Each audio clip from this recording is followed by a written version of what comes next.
indo super bem. Quero saber aí como é que está o clima na Argentina. Eu sei que ontem teve um ato, né, com o candidato Milei, que teve muita confusão ali entre os militantes, pró e contra o candidato. Conta essa história pra gente, ô Amanda. O que aconteceu ontem nos atos com o candidato Javier Milei? Pois é, ontem, no fim do dia, Javier Milei tinha um comício marcado na cidade de Ezeiza, que é a grande Buenos Aires, aproximadamente 40 quilômetros da capital. E nesse ato, claro, muitos militantes, apoiadores de Milei estavam presentes e, para surpresa deles, apareceram apoiadores do Sérgio Massa nesse ato. E antes do Milei falar para o seu público, houve uma confusão. Começou com palavras de ofensas entre as militâncias e depois um militante peronista atirou um ovo em direção aos militantes do Milei, o que inflamou os ânimos em Ezeiza ontem no fim do dia e foi preciso, inclusive, que a polícia chegasse para dispersá-los. O prefeito de Ezeiza, que é peronista, também esteve presente depois e justificou que a sua presença foi para acalmar os ânimos. Depois, a equipe, né, do Milei acusou a campanha de massa de ter pagado para que esses militantes fossem até Ezeiza para causar confusão nesse ato, que foi o ato que o Javier Milei logo em seguida falou ao seu público. Mais ou menos 1.000 pessoas estavam presentes aí, os apoiadores de Milei, ontem no fim do dia. A gente vê então nos atos, né, o clima do país como um todo, né, Amanda? Porque é muito. Isso é muito curioso, porque é bem semelhante do que aconteceu no Brasil.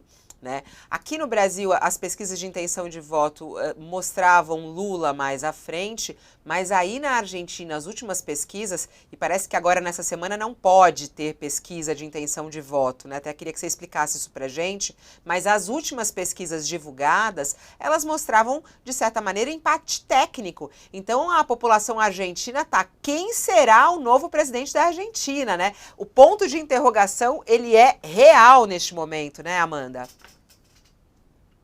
Sim, Fabiola, é considerada a eleição mais incerta dos últimos 40 anos, desde a retomada da democracia na Argentina, e com esse elemento novo, né, porque as eleições sempre foram acirradas entre o peronismo e o grupo de oposição, que hoje em dia a gente chama de macrismo, e pela primeira vez tem uma terceira força aí com Javier Milei, candidato de ultradireita, e as pesquisas, por exemplo, no primeiro turno, a maioria apontava que Javier Milei haveria segundo turno, mas que Javier Milei venceria, né, na votação.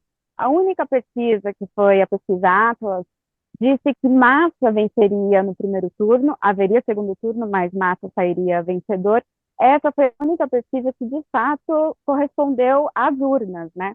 Quando Massa teve aí uma vantagem de um pouco mais de 2 milhões de votos em relação ao Javier Milei. Então, essas pesquisas de opinião, elas apontam empate técnico em alguns casos, outras pesquisas apontam uma leve vantagem de Javier Milei, inclusive a pesquisa Atlas, que tinha sido, digamos assim, a mais fidedigna com o resultado do primeiro turno. Então, a situação é incerta, os indecisos são os que os dois candidatos estão em busca, na verdade, né, esses votantes que ou não votaram no primeiro turno, ou que votaram em Patrícia Burit, e que não necessariamente vão votar em Javier Milei, ou esses realmente que votaram em Javier Milei, mas por causa da campanha eleitoral que também tem sido feita agora no segundo turno, podem voltar atrás e votar, inclusive, no candidato Massa, Fabiola. Agora, teve uma informação também, tem uma informação aí que você pode nos dar, né, que você apurou, sobre essa situação de Milei querer uma fiscalização no dia da votação, inclusive com o apoio de militares. Conta essa história pra gente, Amanda, que fiscalização é essa? Foi autorizado já? Qual é essa novidade? Pois representantes do Milei, o advogado dele, a irmã dele, que fazem parte aí da campanha, entraram com um pedido com a Justiça Eleitoral para que fiscais do partido fossem autorizados para acompanharem a votação. O pedido era basicamente que esses fiscais pudessem estar presentes no dia, né, da eleição, acompanhando os votos, porque aqui na Argentina o voto é em papel, e que além dessa fiscalização em loco, eles pudessem acompanhar o traslado dessas urnas até a Justiça Eleitoral. Eles pediram, inclusive, nesse ofício, que as Forças Armadas pudessem, inclusive, dar um apoio nessa fiscalização. Bom, a juíza, né, do caso, Maria Servini, juíza eleitoral, autorizou em parte, autorizou que, sim, os fiscais poderiam acompanhar as urnas, o traslado das urnas, mas que não haveria fiscalização como eles gostariam, e menos ainda com as Forças Armadas. Ela, inclusive, ressaltou que isso está na legislação argentina, de que os fiscais podem, né, os fiscais de campanha podem acompanhar o traslado das urnas até a Justiça Eleitoral, então que ela não estaria abrindo nenhuma exceção. Mas isso, claro, causa mais pimenta, digamos assim, no caldo eleitoral, porque essa tentativa da campanha do Milei veio justamente após o primeiro turno, né? Eles justificam que houveram denúncias de irregularidades, de fraude eleitorais no primeiro turno, e que por isso eles gostariam de garantir a integridade no dia da votação. Sem nenhuma prova, não há nenhum indício, eles inclusive argumentam que essas justificativas se baseiam em denúncias que surgiram, segundo eles, nas redes sociais e em alguns veículos de comunicação.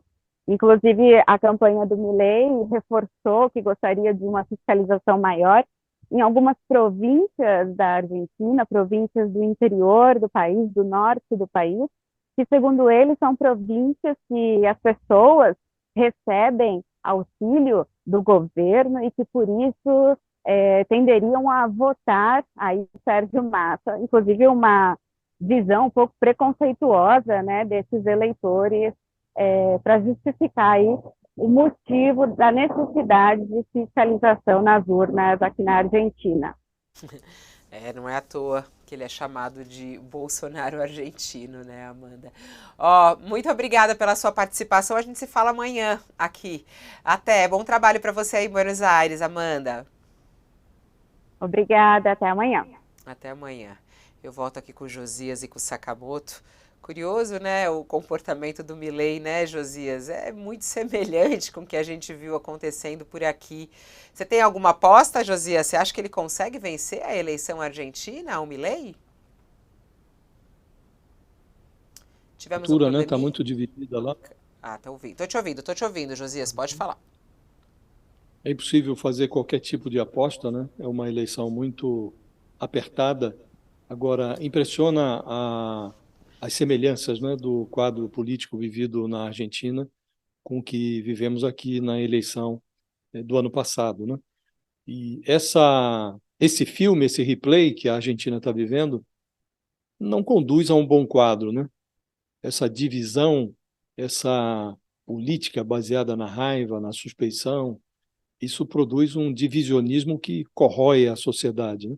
O Milei está mimetizando o Bolsonaro no questionamento às urnas, o que é a antessala do questionamento de uma eventual derrota com a provável negativa de reconhecimento do resultado das urnas.